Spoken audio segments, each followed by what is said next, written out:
I've mocked and bullied my husband for years, but suddenly he fought back. The taste of blood filled my mouth as I staggered back, more shocked than hurt.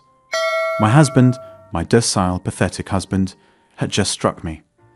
As I touched my split lip, a thrill of excitement coursed through me. Finally, after 15 years, I pushed him to his breaking point. "What's the matter, Daniel?" I taunted, a cruel smile playing on my lips. Did Mommy's little boy finally grow a pair? His eyes, usually so warm and accommodating, had turned to ice. "I'm done, Melissa," he said, his voice low and dangerous. "This ends now." I laughed, the sound harsh and mocking. "Oh, please. What are you going to do? Leave me? We both know you're nothing without me. You'd be living in a cardboard box within a week." But as the words left my mouth, I saw something in his expression that made my blood run cold. Triumph. And suddenly, I wasn't so sure of myself anymore. "Check your phone," he said calmly, too calmly. I grabbed myself from the counter, my hands shaking slightly as I unlocked it. There in my email was a message from our lawyer. As I read, I felt the ground shift beneath my feet. Divorce papers. But not just any divorce papers. These detailed every dirty little secret, every affair, every embezzled dollar. My entire carefully constructed world was crumbling around me. I looked up at Daniel, really seeing him for the first time in years. Gone was the meek, subservient husband I'd grown to despise. In his place stood a man I barely recognized, strong, determined, and holding all the cards. "How?" I whispered, my voice barely audible. "Did you really think I was that stupid, Melissa?" he asked, a hint of pity in his voice. "That I wouldn't notice the late night calls, the mysterious business trips, the discrepancies in our accounts? I've known for years. I was just waiting for the right moment." I felt myself sway, gripping the kitchen counter for support. This couldn't be happening. I was always 10 steps ahead, always in control. "Why now?" I managed to choke out. Daniel's laugh was bitter, because I finally realized that you were never going to change. That the woman I fell in love with never really existed. "You're a black hole, Melissa. You suck the life out of everything around you, and I'm done letting you destroy me." His words hit me like a physical blow. I'd known, of course, that he loved me. It was what made him so easy to manipulate. But hearing him say it, seeing the pain and resolve in his eyes, it stirred something in me I thought I'd buried long ago. "Daniel, please," I started, hating how weak I sounded. "We can work this out. I can change. I can be better." He looked at me for a long moment, his eyes searching mine. Then he shook his head sadly. "No, Melissa, you can't. And even if you could, I wouldn't believe you. It's over." As he turned to walk away, panic clawed at my throat. I couldn't let it end like this. I grabbed his arm, desperation evident in my voice. "You can't do this to me. I'll ruin you. I'll tell everyone what a pathetic, impotent excuse for a man you are. No one will ever respect you again." Daniel gently removed my hand, a small smile playing on his lips. "Go ahead. But before you do, you might want to check your social media accounts and your email, and maybe give your friends a call. You'll find they're not as loyal as you think." With that, he walked out of the kitchen, leaving me alone with the shattered remains of my life. I scrambled for my phone, my heart pounding as I opened Facebook, Twitter, Instagram. What I saw made me physically ill. Posts, hundreds of them. Screenshots of text messages detailing my affairs. Financial records showing my embezzlement. Emails revealing my cruel manipulations of friends and family. And worst of all, a video. A video of me, clearly intoxicated, mocking Daniel to a group of laughing socialites at a charity gala. "Look at him," my recorded self sneered, gesturing to where Daniel stood chatting with some donors. "He actually thinks he's people. God, I can't wait until I've bled him dry. Maybe then I can trade up for a real man." The comments were a flood of shock, disgust, and anger. Friends I'd known for years were turning on me, sharing their own stories of my cruelty and manipulation.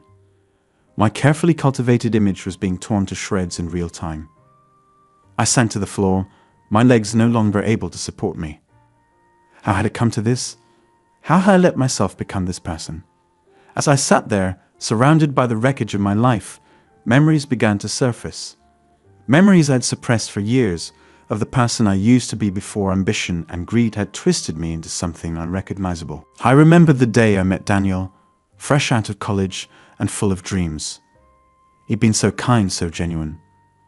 I'd fallen for him hard and fast, swept away by his warmth and his belief in me. When had that love turned to contempt? When had I started seeing his kindness as weakness? More memories flooded in. The first time I cheated on him, justifying it to myself as a necessary step up the social ladder. The rush I'd felt when I'd successfully manipulated a business rival, ruining his career to advance my own. The gradual isolation of Daniel from his friends and family, ensuring he had no one to turn to but me. Each memory was like a knife to my heart, forcing me to confront the monster I'd become. I thought about my younger sister, Emma, whom I hadn't spoken to in years. She tried to warn me once, told me I was losing myself. I'd cut her out of my life without a second thought. As the full weight of my actions crashed down upon me, I did something I hadn't done in years. I cried. Not the calculated tears I'd used to manipulate Daniel and others, but deep, racking sobs that shook my entire body. I don't know how long I sat there on the kitchen floor, mourning the person I'd been and the life I'd destroyed. When I finally looked up, the sun had set, casting the room into shadow. Daniel stood in the doorway, a suitcase at his feet.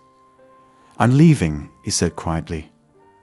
"You have until the end of the week to move out. The house is being sold, and half the proceeds will be donated to charity. The other half will go into a trust to pay for your living expenses. It's more than you deserve, but I won't leave you destitute." I stared at him, this man I underestimated for so long. "Why?" I whispered. "After everything I've done, why show me any kindness at all?" Daniel sighed, a lifetime of pain and disappointment in that single breath. "Because unlike you, Melissa, I haven't forgotten who I am. I loved you once, and part of me always will. But more importantly, I love who I am. And this is who I am, someone who shows kindness, even to those who don't deserve it." As he turned to leave, I found my voice one last time.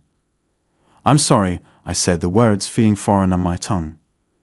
"I know it doesn't change anything, but I truly am sorry." He paused, his back to me. "I hope someday you mean that, Melissa, for your sake." And then he was gone, the door closing behind him with a quiet finality. The days that followed were a blur of shame and self-recrimination. I moved out of our home, no, Daniel's home, and into a small apartment paid for by the trust he set up. My phone rang constantly, but I couldn't bear to answer it. The few times I did, I was met with a barrage of anger and accusations from people I'd once called friends. It was during this time that I hit rock bottom. Alone, ostracized, and forced to confront the reality of who I'd become. I found myself standing on the balcony of my apartment, looking down at the street below. For a moment, just a moment, I considered jumping. It would be so easy to end it all, to escape the mess I'd made of my life. But as I stood there, teetering on the edge, a memory surfaced. It was of Emma, my little sister, on the day of my wedding to Daniel. She looked up at me with such love and admiration, telling me how proud she was of the person I'd become. In that moment, I realized I couldn't do it. I couldn't let that be the final disappointment I inflicted on the people I'd hurt. Stepping back from the edge, I made a decision. It was time to face the music, to take responsibility for my actions and try to make amends. Not because I thought it would fix anything, but because it was the right thing to do. The first call I made was to Emma. My hands shook as I dialed her number, half expecting it to be disconnected. When she answered, her voice weary and guarded, I nearly broke down. "Emma," I said, my voice cracking. "It's Mel.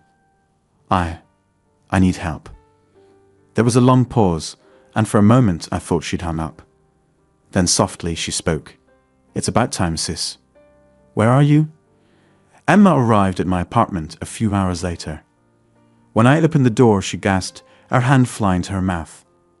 I knew I looked a mess. Unwashed, unkempt, a far cry from the polished socialite I'd once been. "Oh, Mel," she whispered, pulling me into a tight hug. And just like that, the floodgates opened. I sobbed in my little sister's arms, years of pent-up emotion pouring out of me. We talked for hours, really talked, for the first time in years. I told her everything, the affairs, the embezzlement, the cruel games I played with people's lives. She listened without judgment, offering neither condemnation nor absolution. When I finished, emotionally drained and raw, Emma took my hands in hers.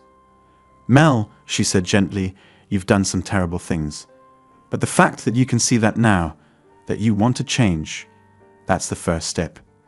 It's not going to be easy, and a lot of people aren't going to forgive you. But I'm here. We'll figure this out together." Over the next few months, with Emma's support, I began the long, painful process of trying to make amends. I wrote letters to everyone I'd hurt, not asking for forgiveness, but taking full responsibility for my actions. Most went unanswered, but few people reached out, if only to tell me how much I'd hurt them. I also sought professional help, starting therapy to understand why I'd become the person I had. It was a brutal process, forcing me to confront the deep-seated insecurities and fears that had driven my behavior for so long. One day, about 6 months after Daniel had left, I received a letter from him. My hands trembled as I opened it, unsure of what to expect. Inside was a short note. "Melissa, I hope this letter finds you well. I've heard through Emma that you're trying to turn your life around. I'm glad. I wanted you to know that I'm doing well. I've met someone, her name is Liana, and she makes me happier than I'd ever thought possible. We're expecting a child in the spring. I've had a lot of time to think about our marriage, about the person I was and the person I've become. I want you to know that I forgive you, not for your sake, but for mine. I can't move forward carrying that anger and hurt. I hope you find peace, Melissa, and I hope someday you learn to love yourself enough to truly love someone else. Take care, Daniel." I read the letter over and over, tears streaming down my face. The kindness in his words, the forgiveness I knew I didn't deserve. It broke something open inside me. For the first time, I felt a glimmer of hope that maybe, just maybe, I could become someone worthy of that forgiveness. The years that followed were a constant struggle. There were setbacks, moments when I fell back into old patterns of behavior. But slowly, with Emma's unwavering support and the help of my therapist, I began to change.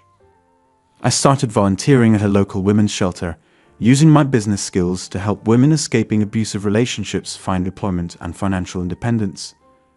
It was hard, often thankless work, but it gave me a sense of purpose I'd never known before. I also reached out to some of my former victims, offering to make financial restitution where I could. Many refused to speak to me, which I understood. But few accepted, and those small acts of atonement, while not erasing my past, helped me feel like I was at least trying to balance the scales. 5 years after my divorce, I received an invitation that took my breath away. Daniel and Liana were renewing their vows, and they wanted me to attend. The note in Daniel's handwriting said simply, "We'd like you to see the life you helped make possible." I agonized over whether to go. Part of me was desperate to see Daniel again, to show him how much I'd changed. But another part was terrified of facing the people I'd hurt, of being confronted with the stark reality of the happiness I'd nearly destroyed. In the end, it was Emma who convinced me to attend. "You need this," she said firmly, "not just to show Daniel how you've changed, but to show yourself." The ceremony was beautiful, held in the garden of the home Daniel and Liana shared. I sat in the back, trying to be as unobtrusive as possible. As I watched Daniel and Liana exchange vows, a love for each other evident in every word and gesture, I felt a complex mix of emotions, regret for what I'd lost, happiness for Daniel, and a quiet acceptance of the path my life had taken. After the ceremony, as guests mingled and celebrated, I prepared to leave. But before I could slip away, I felt a hand on my arm. I turned to find Daniel standing there, Liana at his side. "Thank you for coming," he said softly. "It means a lot." I swallowed hard, fighting back tears. "Thank you for inviting me. You both look so happy." "I'm glad, truly." Lyanna smiled, her hand resting protectively over her swollen belly. "Daniel's told me a lot about you," she said. "About your history, but also about the changes you've made. I admire your courage in coming here today. A kindness so undeserved nearly undid me." "I'm trying," I whispered. "Every day, I'm trying to be better." Daniel nodded, his eyes warm. "We can see that. Keep going, Melissa. The road is long, but you're on the right path." As I left the party, those words echoed in my mind. The road is long, but you're on the right path. For the first time in years, I felt a sense of peace settle over me. I'd like to say that was the end of my story, that I became a paragon of virtue and lived happily ever after. But life isn't that simple, and neither are people. The truth is, my journey of redemption is ongoing. Every day brings new challenges, new opportunities to either fall back into old patterns or to choose a better path. There are still moments when I catch glimpses of the old Melissa, in a sharp retort, a flash of jealousy, a desire to manipulate a situation to my advantage. But now, I recognize those moments for what they are. Now, I have the tools and the desire to be better. I'll never have the life I once did, the wealth, the status, the power. But I've found something far more valuable: genuine connections, a sense of purpose, and a deep, abiding commitment to personal growth. My relationship with Emma has deepened into a true friendship. She's no longer just my little sister, but my confidant, my support system, and often my conscience. Through her, I've slowly begun to rebuild relationships with other family members, though some wounds may never fully heal. I continue my work at the women's shelter, finding a sense of fulfillment in helping others that no amount of social climbing ever provided. I've even started mentoring young women, sharing my story as a cautionary tale and hopefully preventing others from making the same mistakes I did. Daniel and I maintain a cautious, distant friendship. We exchange Christmas cards and the occasional email. I've watched from afar as his children have grown, feeling a bittersweet mix of joy for his happiness and regret for the life we might have had.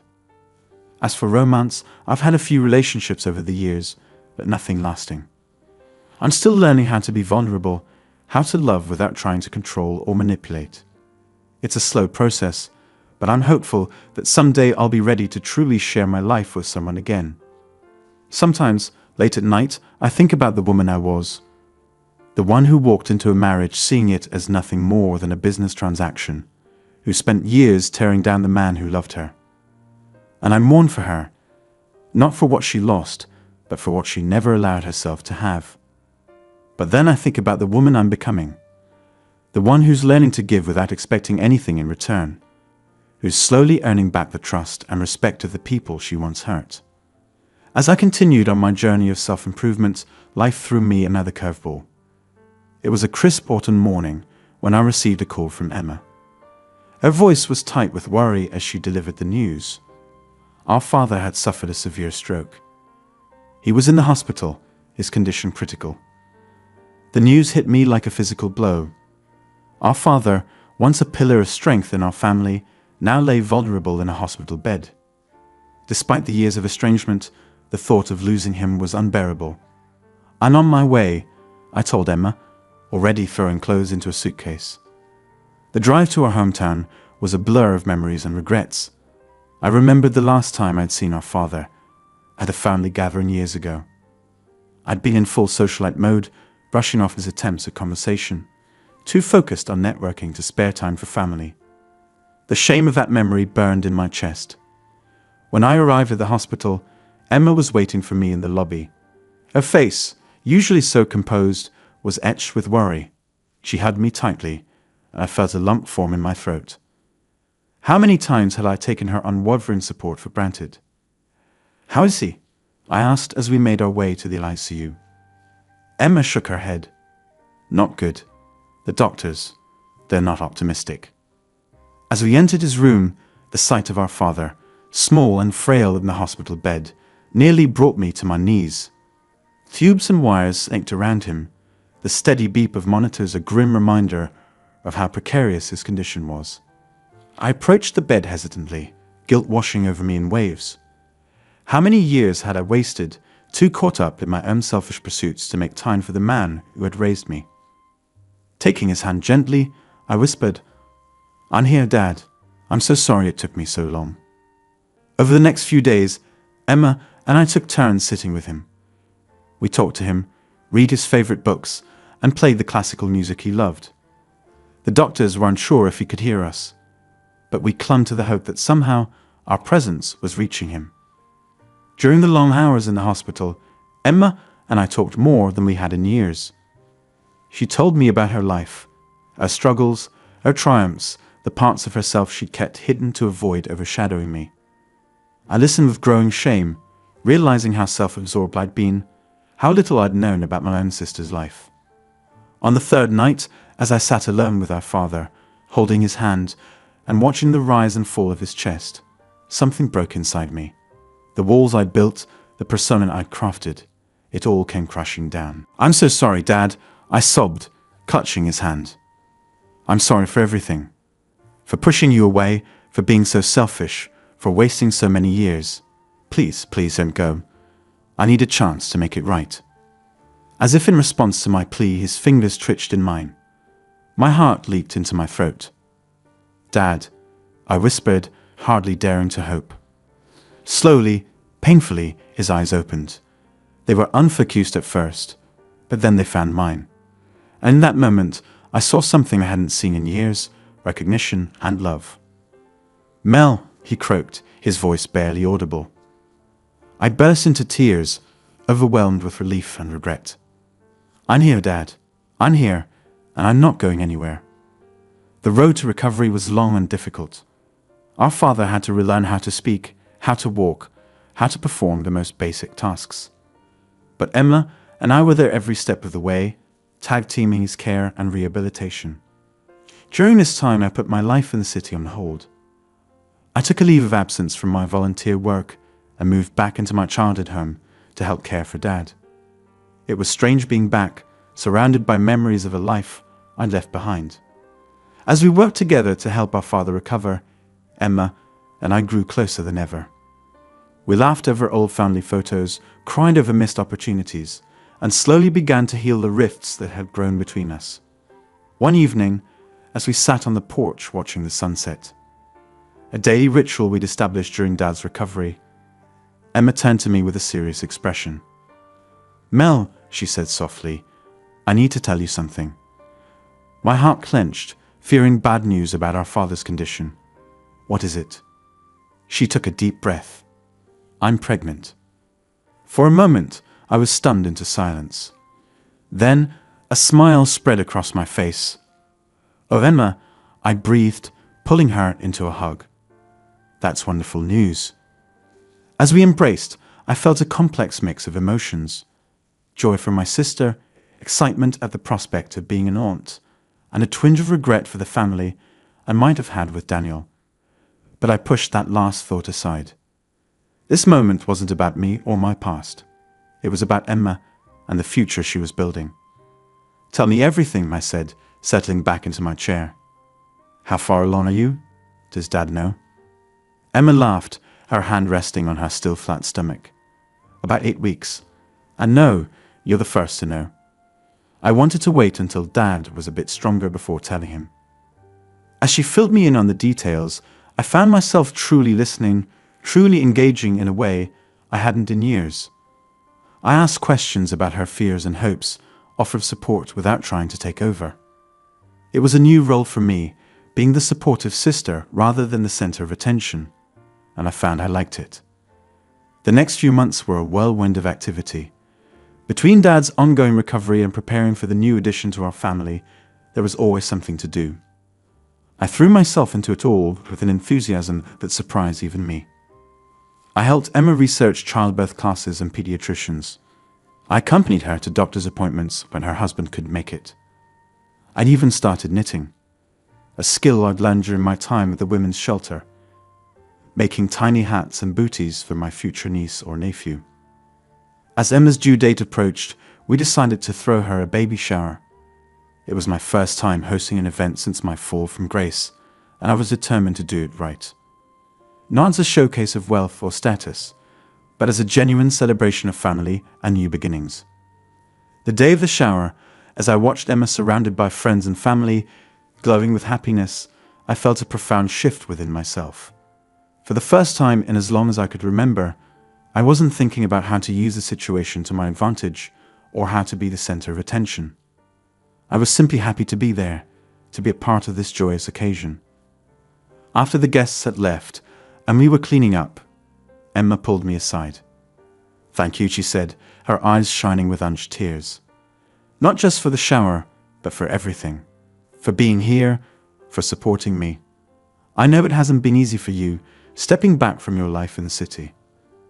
I shook my head, feeling my own eyes well up. "No, Emma. Thank you for giving me another chance, for letting me be a part of your life again. I don't deserve it, but I'm so grateful." She hugged me then, her pregnant belly pressing between us. "You're my sister, Mel. No matter what happened in the past, that will never change." As we stood there, arms around each other, I felt a peace I hadn't known in years.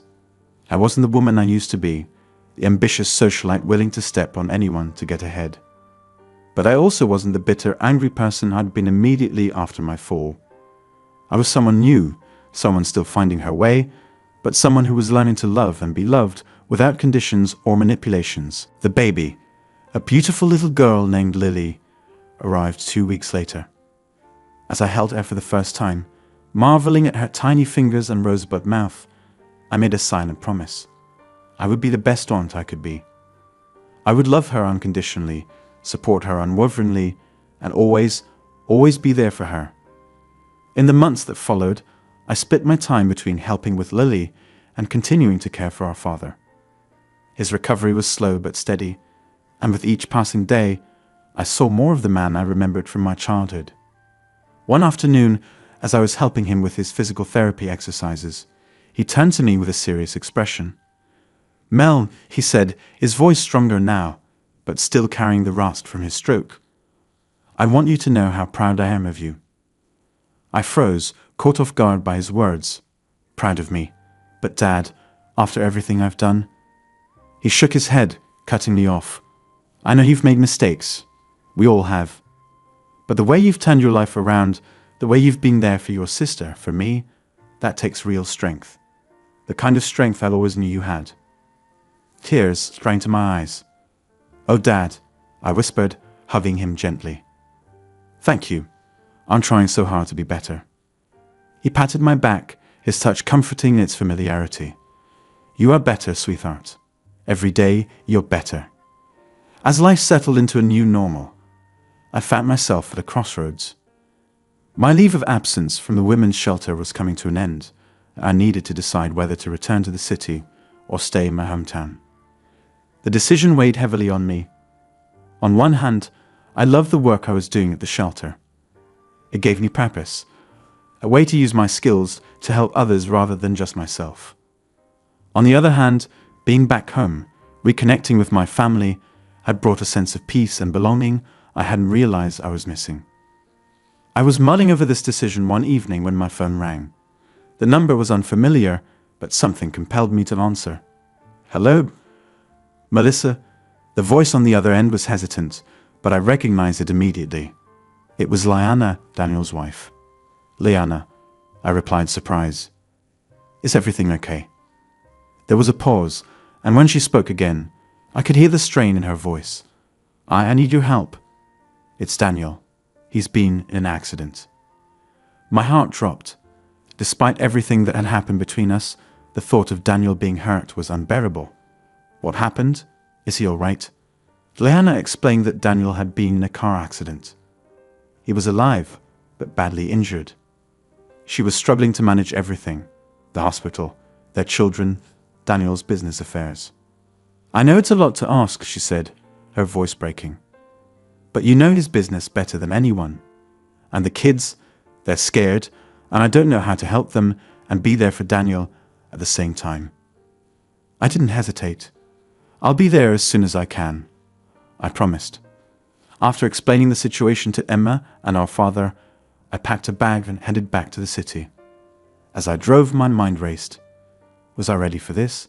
Could I face Daniel again? See the life he'd built without me? But I pushed those thoughts aside. This wasn't about me or my feelings. This was about helping a family in need. When I arrived at the hospital, Liana was there, looking exhausted and scared.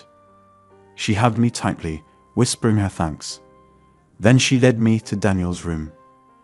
Seeing him there, bruised and connected to machines, was like a punch to the gut. This was the man I'd once promised to love in sickness and in health. The man I'd betrayed and hurt so deeply. And now here he was, fighting for his life. I approached the bed slowly, taking his hand in mine. "I'm here, Daniel," I whispered. "You're not alone. Your family needs you, so you have to fight. Do you hear me? You have to fight." Over the next few weeks, I threw myself into helping however I could. I liaised with Daniel's business partners, keeping things running smoothly in his absence. I spent time with the children, trying to provide a sense of normalcy in the chaos. And I sat with Daniel, talking to him, reading to him, willing him to wake up. It was during one of these bedside vigils that Daniel finally opened his eyes.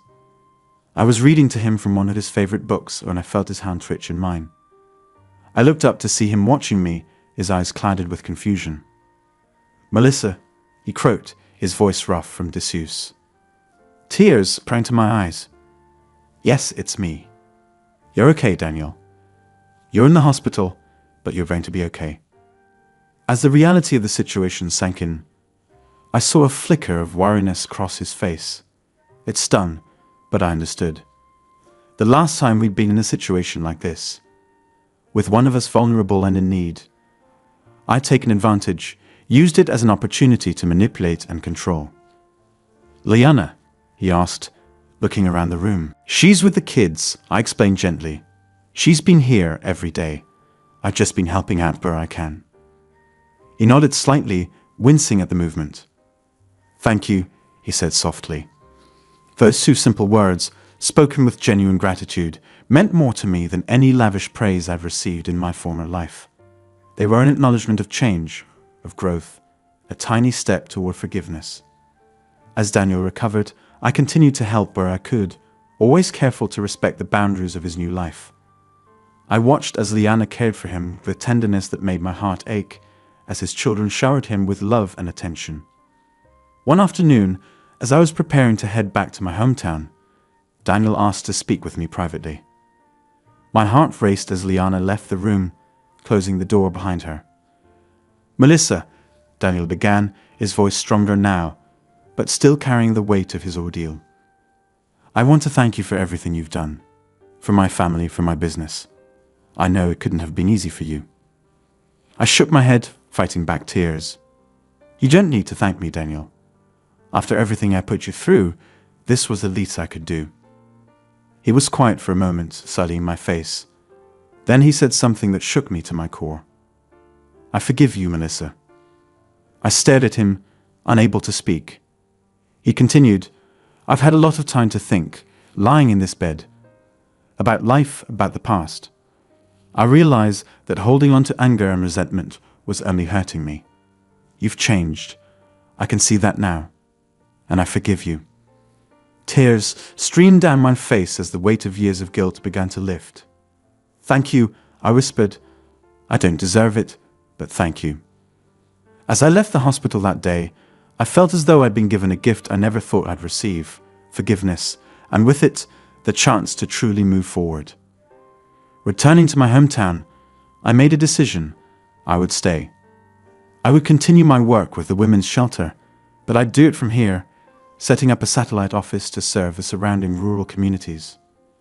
I wanted to be close to my family, to watch Lily grow, to help my father continue his recovery. Over the next few years, life settled into a new rhythm. I threw myself into my work, finding fulfillment in helping women rebuild their lives. I became Aunt Mel to Lily, cherishing every moment with her. I rebuilt my relationship with my father, making up for lost time with long talks and shared meals. And slowly, cautiously, I began to open myself up to the possibility of love again. Not the manipulative, controlling facsimile of love I'd once thought was normal, but something real and true. I met James at a charity event for the shelter. He was kind, patient, and utterly unimpressed by my former status. When I told him about my past, expecting him to run, he surprised me by saying, "We've all made mistakes. It's how we learn from them that matters." Our relationship progressed slowly, built on a foundation of honesty and mutual respect. For the first time in my life, I found myself in a partnership of equals, where love wasn't a weapon or a bargaining chip, but a gift freely given and received. On my 40th birthday, surrounded by family and friends, real friends, not the fair-weather socialites of my past, I looked around and felt a profound sense of gratitude. My father, now mostly recovered, was playing with Lily. Emma was there with her husband, expecting their second child. Even Daniel and Liana had come, a testament to how far we'd all come. James squeezed my hand, pulling me close. "Happy?" he asked softly. I nodded, unable to speak around a lump in my throat. I was happy, in a deep, abiding way I'd never known before. Not because of status or wealth or power, but because of love, given and received, lost and found again. As I blew out the candles on my cake, I didn't make a wish. Instead, I made a promise to myself to never take this happiness for granted, to continue striving to be better, to do better, to honor the second chance I've been given. Looking back on the woman I used to be, the selfish, manipulative socialite who saw people as pawns to be used, I barely recognize her. The journey from there to here has been long and painful, filled with missteps and setbacks. But it's also been filled with growth, forgiveness, and love. As the party wound down and guests began to leave, I found myself alone on the porch, watching the sunset. James joined me, wrapping an arm around my waist. "Penny for your thoughts," he asked, pressing a kiss to my temple. I leaned into him, savoring his warmth. "Just thinking about how lucky I am," I replied honestly. We stood there in comfortable silence, watching as the sky turned from gold to pink to deep purple. As the first stars began to appear, James cleared his throat nervously. "I have something for you," he said, reaching into his pocket. I was going to wait, but, well, there's no time like the present, right? He pulled out a small velvet box, and my heart skipped a beat. As he got down on one knee, I felt tears spring to my eyes. "Melissa," he began, his voice thick with emotion, "you are the strongest, most resilient person I know. You'd faced your demons head-on and come out the other side even more beautiful. I love you, all of you, your past, your present, and whatever the future holds. Will you marry me?" For a moment, I couldn't speak. Then, through my tears, I managed to choke out, "Yes. Yes, of course I'll marry you." As James slipped the ring onto my finger, a simple, elegant solitaire, nothing like the gaudy rocks I'd once coveted, I heard a commotion from inside the house. Turning, I saw my family crowded around the window, cheering and applauding. Emma was the first one out the door, enveloping me in a tight hug. "I'm so happy for you, Mel," she whispered, her own eyes shining with tears. One by one, the others joined us on the porch. My father, Lily, even Daniel, and Liana. As we all hugged and celebrated, I felt a sense of completeness I'd never known before. The wedding was a small, intimate affair held in the backyard of my childhood home. Emma was my maid of honor, Lily our flower girl. As I walked down the aisle on my father's arm, I saw James waiting for me, his face radiating love and happiness. Our vows were simple but heartfelt. We promised to love and support each other, to face life's challenges together, to always strive to be the best versions of ourselves for each other. As we sealed our promises with a kiss, cheers erupted from our gathered loved ones. In that moment, surrounded by the people who had seen me at my worst and still chose to love me, I felt truly, completely whole. The years that followed were filled with joy, challenges, and growth. James and I welcomed 2 children of our own, a boy and a girl who filled our lives with laughter and love. I continued my work with the women's shelter, expanding our services and helping more women reclaim their lives. Emma's family grew as well, and our children became as close as siblings. My father, though slowed by age, remained a constant source of love and wisdom in our lives. Daniel and Leonor remained a part of our extended family circle. Watching our children play together, I marveled at the strange, wonderful turns life could take. There were hard times, of course. Arguments with James that tested our commitment to open communication. Setbacks at work that left me questioning my abilities. Inevitable losses that come with time, saying goodbye to old friends, watching our parents age. But through it all, we held on to each other. We faced each challenge head-on, drawing strength from the love and support of our family. As I approach my 60th birthday, I find myself reflecting on the journey that brought me here. From the ambitious, ruthless socialite I once was, to the woman I am now, a wife, a mother, a sister, a friend. Someone who has learned the true value of love, forgiveness, and second chances. I think about Daniel sometimes, about the life we might have had if I'd been a different person back then. But those thoughts no longer bring pain or regret. Instead, they'd fill me with gratitude for the path that led me here, to this life that I cherish. As I watch my children grow, as I hold James' hand and feel the warmth of his love, as I sit with Emma and laugh over shared memories, I know that all of this, is what true happiness feels like. The woman I was would never have believed this life possible, but the woman I've become wouldn't trade it for anything in the world.